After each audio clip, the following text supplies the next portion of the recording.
Here to talk about estate planning is Brian Pitts. He's an associate attorney with Glick and Troston. Thanks so much for coming on our show. Yeah, thank you for having me. I think a lot of people, when they hear estate planning, they think of the uber rich, and maybe average Americans don't need to address the situation, but what do you think about that?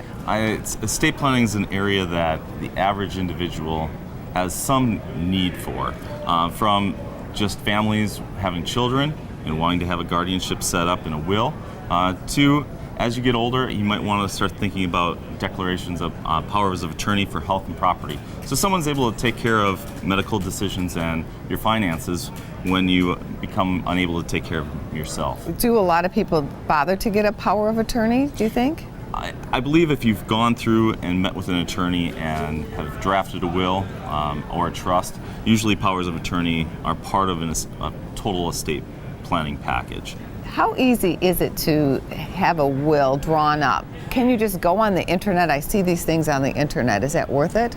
Now, a lot of my clients do ask me that. Mm-hmm. It's a one-size-fits-all. Well, they don't want to pay, Brian. Exactly. Is why they're asking. It's a cost. Save a dollar now.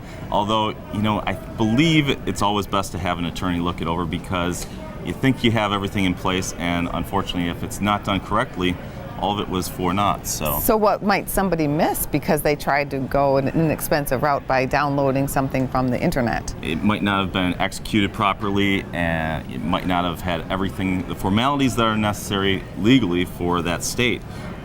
Every state has a different probate code, and so you want to make sure it's done correctly. You've thought through all the steps, and you've taken real good thought as to how you'd like your estate to travel on to your heirs, or possibly to a charity or a church. And that is very important to spell it out, because there's some examples of where people have left a substantial amount of money and the money did not wind up where it was supposed to go. Exactly. There was a recent story about a librarian, I believe, out in New Hampshire, left money to the university he was at. Unfortunately, the school decided to use that money on the football program.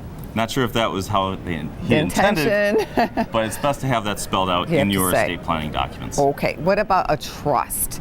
A trust. Now, a trust can be very complex. Depends on, obviously, how sophisticated you want your estate planning to be. But a lot of people may have heard of probate.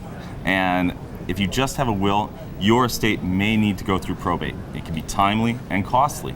So having a trust helps avoid a lot of the probate process in having a trust created. Now, with your clients, do you see situations where it really did work, that the person spelled out what they needed for their children or their children's children?